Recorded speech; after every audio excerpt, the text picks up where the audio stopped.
So for the last part of the portrait series, we are going to focus on learning how to draw the lips. So there's a couple of different ways that you can approach this, because we are going to be drawing a series of circles in a little bit. But if it helps you to establish drawing a horizontal line first so you can kind of determine where you necessarily want to put these circles, that's totally fine. But I'm actually just going to start with drawing a series of 3 circles. So the first circle is going to start off at the top. This is going to be for our top lip.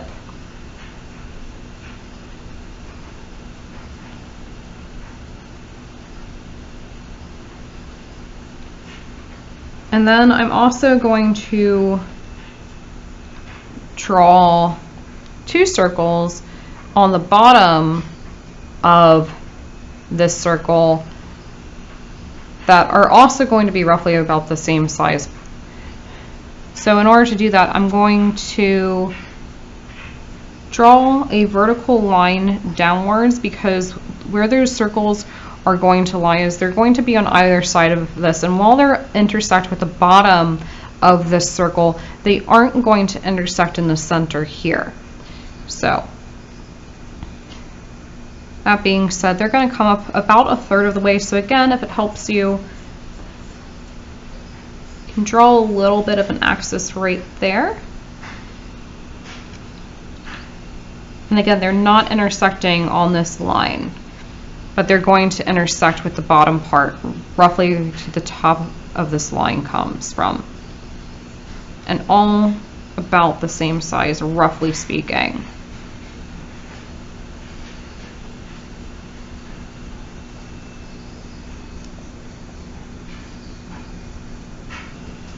And already I'm feeling pretty good about the placement of that. I'm gonna just erase this for just a moment.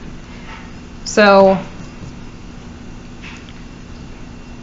the reason why I have these on the axis is this is going to determine where my top lip is going to lie, as well as my bottom lip. So right at this axis point, I'm going to make kind of like a loose cursive letter V right on the center of this axis. Some people know this as the making of what is called the Cupid's bow, which you can certainly refer to it as that. So it's just, again, going to kind of be like a light sort of V shape. And then we're going to make that V shape again when we come down here, kind of follow the curves of these 2 circles right here, because that is going to make the space in between where our 2 lips are going to part.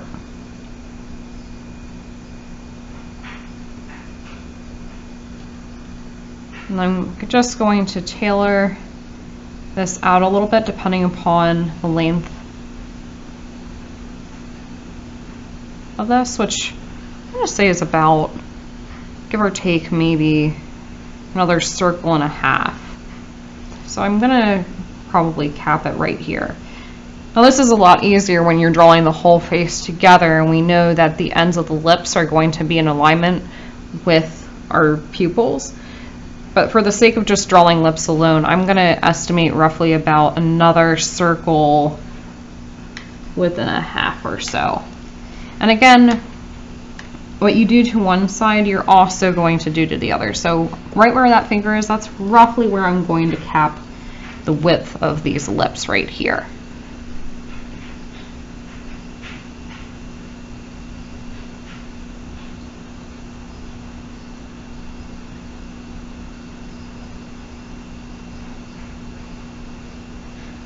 Make this sort of strong and prominent. Now that I've done this, I can now start putting in for the bottom lips as well as the top lip.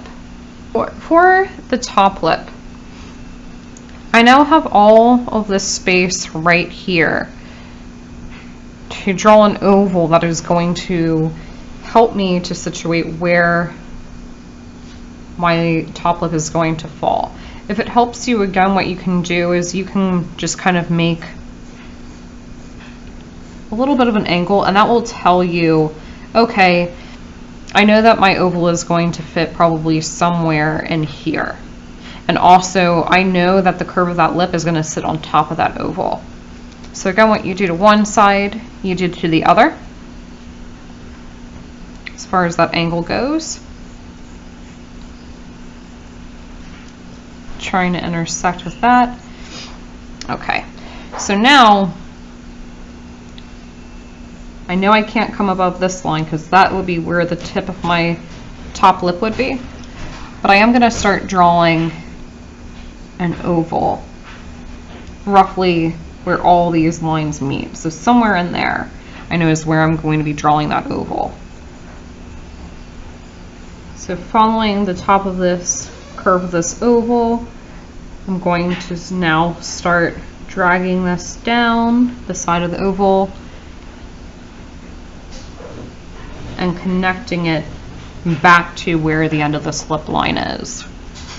I'm going to do the same thing on the other side. Again, following the natural curve of the top of this oval and back down again to the end of that lip.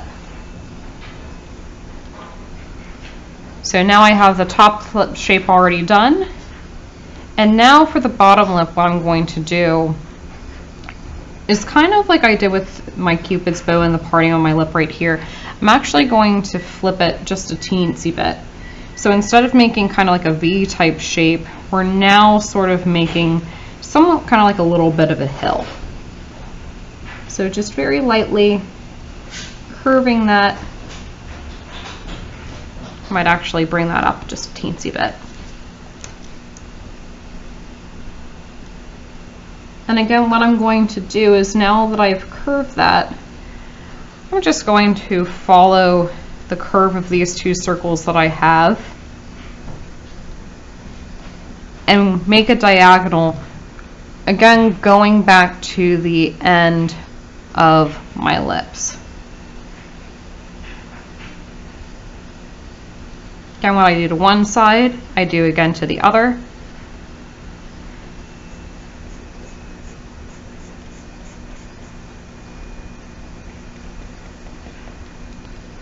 And with that, I'm feeling pretty good about the shape of my lips. Now comes the part where I can really start adding in more of the fine detail. So first things first, when making these lips, I'm going to erase some of those other details that helped to give me the shape of these lips before. So I'm going to erase the circles, I'm going to erase my axis line. So now I'm feeling pretty happy about the overall shapes of my lips.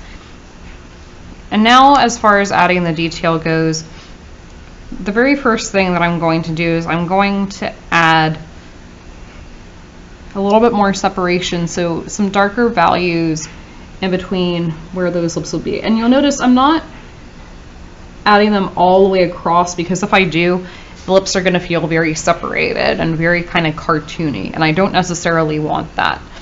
So I'm just adding it in little by little to make it so that the lips are separated, but not so much that they feel kind of cartoony.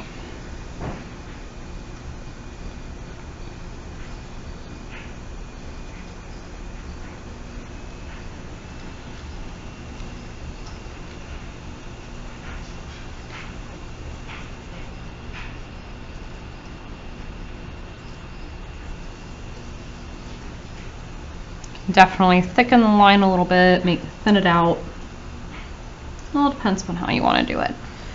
Now that I've done that, my lips still feel pretty flat, so now I need to add some of the cross hatching. So one thing to note is that your top lip is going to be darker than your bottom lip. And in order to kind of help give these lips a little bit more curve, we again have to pay attention to the ways that the lips naturally curve out. So from my lip, that's going to be from the bottom. And I'm going to bring these lines up a little bit, kind of like we did when we did the eyelashes. They're going to kind of fan out a little bit in that sense. Bring them up, because everything starts from this point technically with this top lip. So I'm going to follow the natural curve of that. Again, kind of varying my lines just a little bit, but also making sure to add a little bit of variance so that it doesn't look all the same. Trickling back down. The lower lip, what I'm going to do is I'm going to now, because I curved it out this way on this top lip, I'm going to start curving it downward in the opposite direction. That way I know there's a little bit of separation there. Again, this part's going to be lighter than this top part that's separating it. So most of my shadows are actually going to fall on the bottom, whereas on the top lip they kind of fell like right by the crease where the lip is. Again, adding this for the creases of the lips.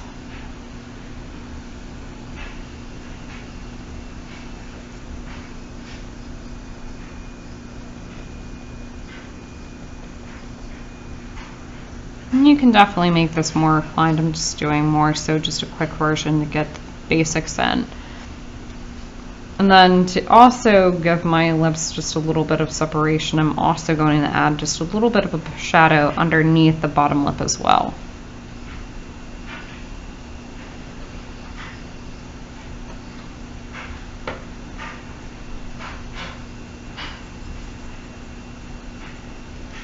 And again, coming back to refine any details as well. All right.